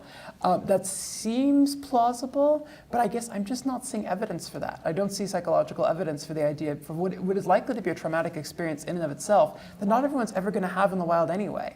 So what I would want to see is positive psychological evidence that it's actually a good idea to be confronted face to face on a platform that is maintained and instantiated by the authorities at your university with a person who says you don't belong in the room. I want to see positive psychological evidence that actually provides inoculation for people, because I think the risks that it does the opposite and in fact traumatizes people and concerns them about whether or not the institution fully backs them. I think the burden here is on positive evidence. Anyone else? Yeah, so I'll call. So Professor Wood, and then if others want to weigh in, so go ahead. Well, first of all, I think it's a caricature to say that this is, when we invite controversial speakers to campus, that the underlying message is that some group doesn't belong on campus. When George Will was invited to speak at Scripps College, he wasn't there to tell the women at Scripps College, you don't belong here. I'm sorry, you're suggesting I'm caricaturing? Because I was very clear that I'm talking about only a certain set of cases that doesn't apply to all cases. I said explicitly that some do not meet the criteria I've laid out and therefore we count as mistakes. I take your point that your case applies only to your case, and therefore there is a myriad of cases that it doesn't apply to, but they do apply to your question, which has to do with whether inviting controversial speakers should be thought of as inoculation against bad ideas. I think inviting controversial speakers serves a higher purpose than that.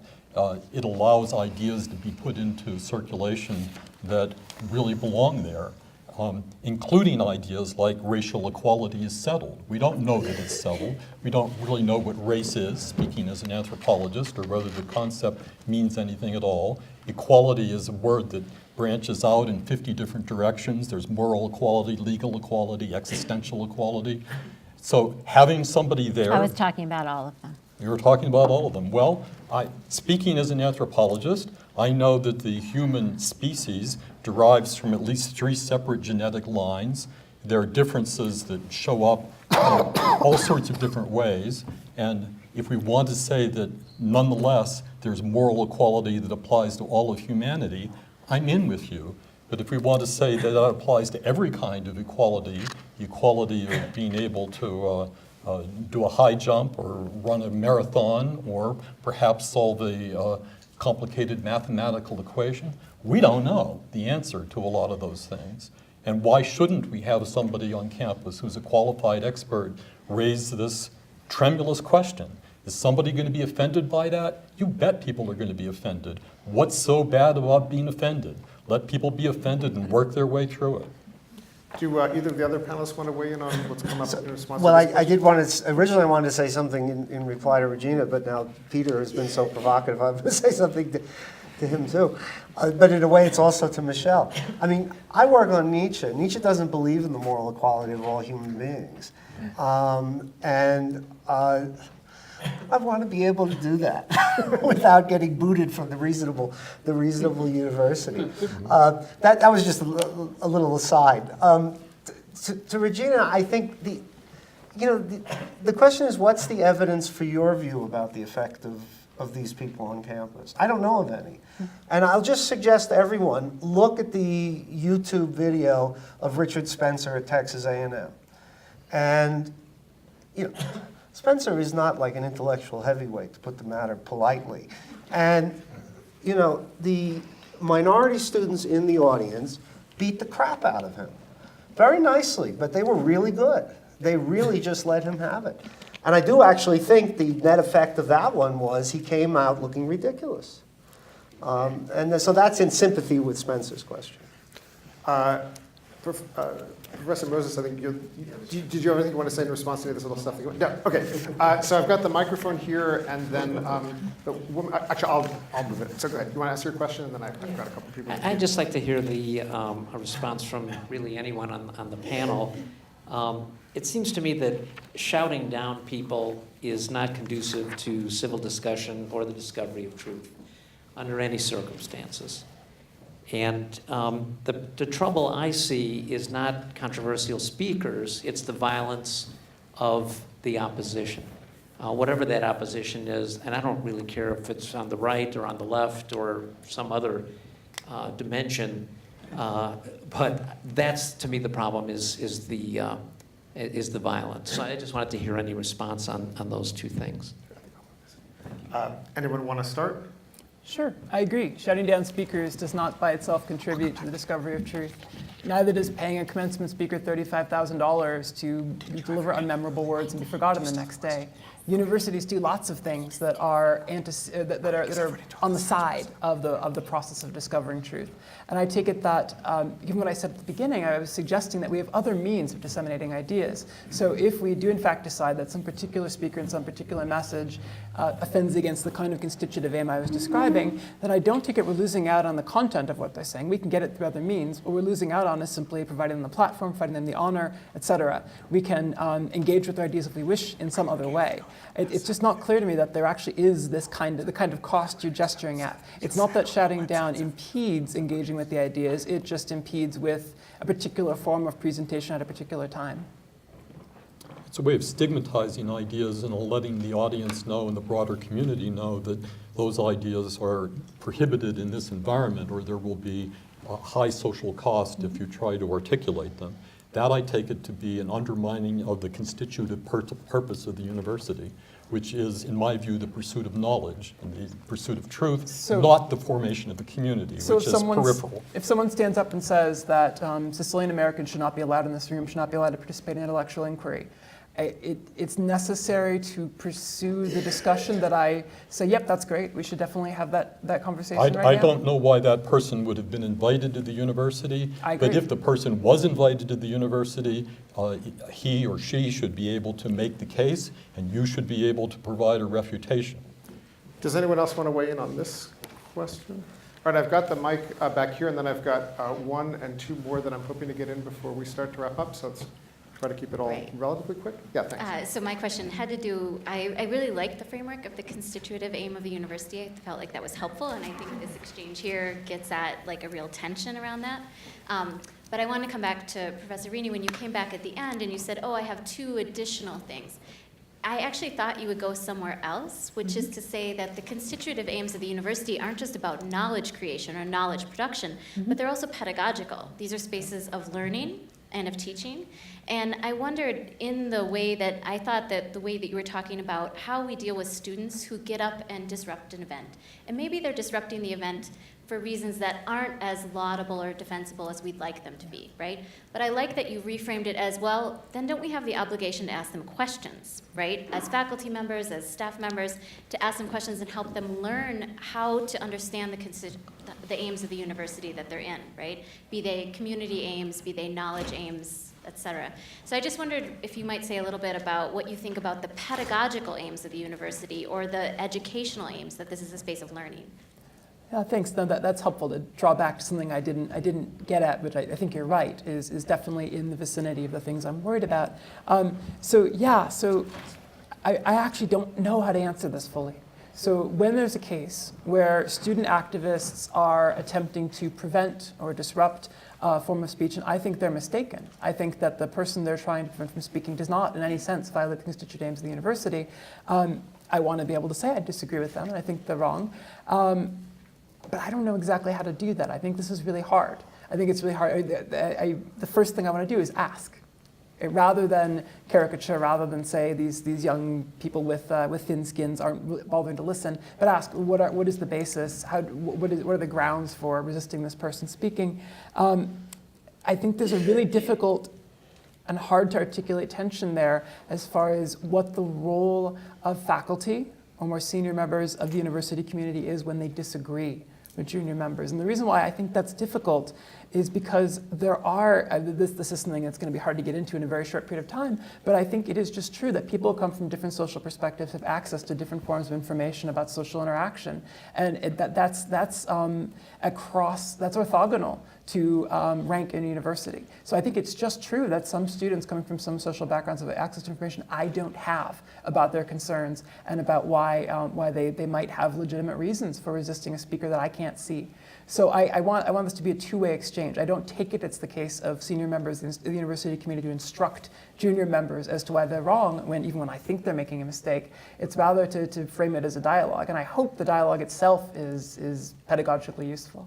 Great, let's come over here. Can I just say one very small thing? Let's find out if you can say Regina one very slightly small thing. mischaracterized my position in her original response. I said the constitutive aim of the university is the discovery and dissemination of knowledge. So the pedagogical part is absolutely essential to the function, and I largely agree with your characterization of the role of dialogue and so on in that regard. My skepticism was about the real effect on the exchange of ideas of having people expressing certain kinds of views that seem to be dismissive of groups of people. And as long as you protect the right of everyone to participate in the dialogue, not clear how problematic that really is. Okay, yep. Okay, so to give some context before I ask my question about what I'm about to ask from Professor Moses, one of my economics students that I was speaking to earlier today told me that she has been assigned to write an essay on her white privilege. So my question to you was originally going to be to qualify what you mean by equality among races, but you've done that for me by expressing that they're equal in every way. So my question to you is, does that then rule out allowing speakers to talk about the topic of white privilege, or for teachers to assign assignments to write essays about one's white privilege? So I'm not sure what an issue of privilege would have to do with like basic human equality. We can be equal and still some have more than others, right? So, I mean, if the essay related to white privilege is important for the goals of that course, and I mean, I don't know what the course is, right? Then it seems to me unproblematic and not interfering at all with the claim that races are equal. I take racial equality to be an uncontroversial claim, and I think when we talk about having controversial speakers or viewpoints, it's not the controversy, right, that for me is objectionable. No, that's important and good. I think what's objectionable is when the views are wrong. And related to the purpose of the university being the pursuit of knowledge and the pursuit of truth, I think that there's an inconsistency there in Dr. Wood's views about, for example, that we don't know about racial equality. I mean, I know that race is a social construct, but it exists and it matters in how we interact and relate socially, politically, et cetera. So, you know, if we do care about knowledge and truth, I think it's important, right, to take these things into consideration. So you know, the white hoping privilege to essay. get in one more I don't question, know. but if any Yeah, of the go ahead. panelists have kind of like a very strong, okay, so here we go. Try to keep it relatively quick. We're right on the edge of. Relative to you, that's easy. Yes. Okay. Try to keep it absolutely so this quick. goes back to the question about whether there's an imbalance in the objectionable incidents and whether they tend to be far more, the left shutting up the right. And I wonder what you have to think about this. You might get that impression because we focus on incidents involving students, shouting down speakers. And given that many students are more liberal, more on the progressive side, then those incidents are more likely to involve, the left or the progressive side attacking the right or the regressive side. But there's another form of sort of shutting down which is much harder to measure, and that's the chilling effect that one can experience. I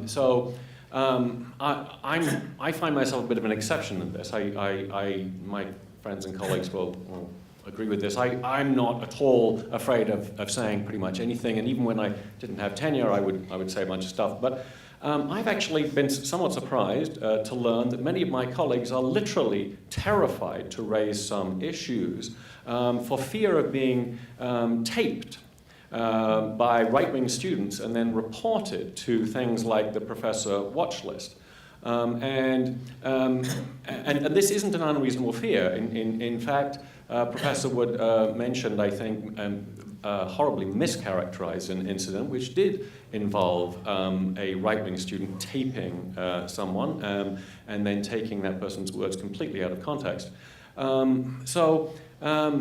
Given that it's very difficult, if not impossible, to tell just how much suppression from the right to the left has occurred by people self-censoring because of worries of repercussions. One more example coming from this very institution. I know people who are afraid to assert that the fact of human-caused, anthropogenic climate change is settled because we have a president of the university system who has gone on record as saying, no, this is an open question, this is controversial. He happens to be a multi-millionaire from the oil and gas industry. So I think you have to be very careful about taking the evidence of incidents involving people shouting others down as exhausting the array of suppression of academic freedom. I wonder if you have any response to that, because I have to phrase this in the form of a question. Do you have any response to that? and that was a very short question. Do you have any response? So thank you, Oscar. I think Peter is entitled to reply to this assault.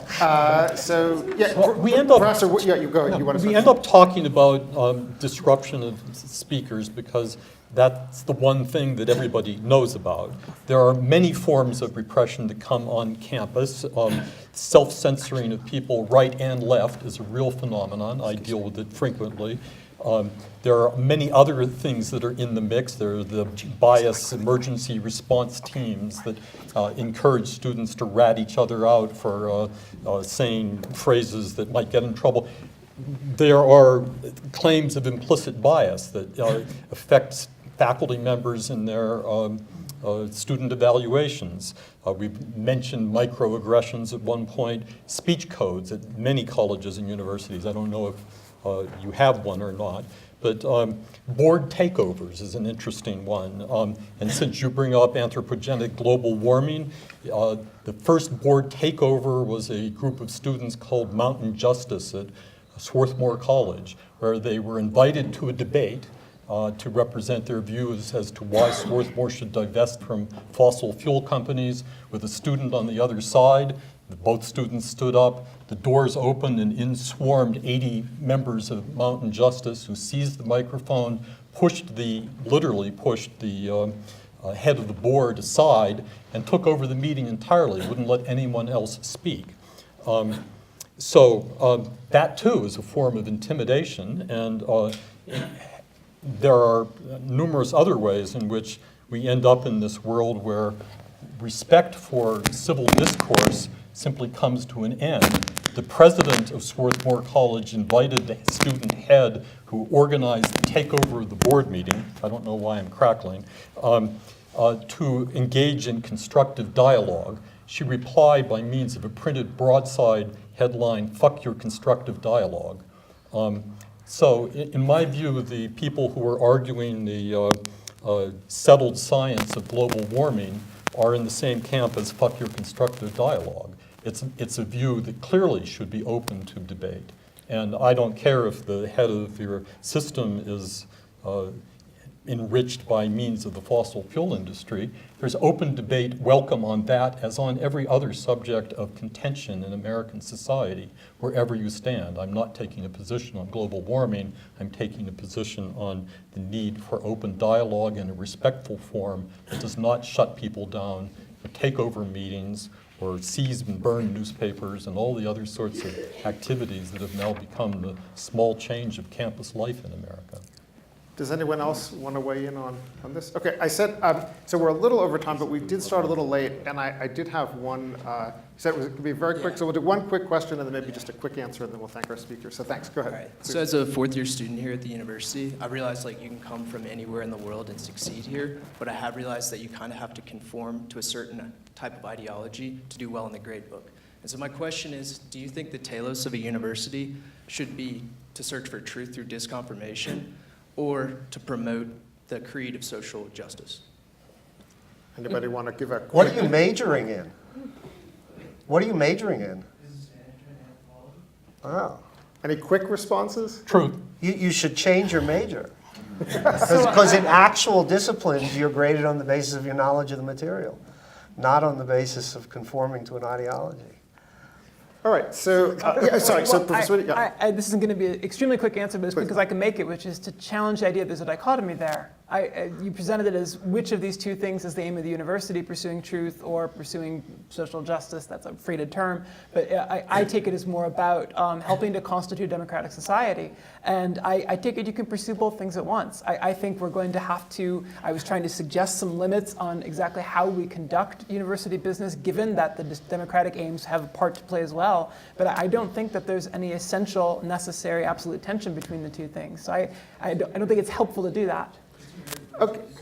Okay. So I've already asked people to stay a little bit longer than they were going to. So we've got a quick question, quick answer. At some point, I'm going to violate the academic freedom of everyone in the room by calling this to a close. So I'm going to call it to a close now, ask you to thank our speakers.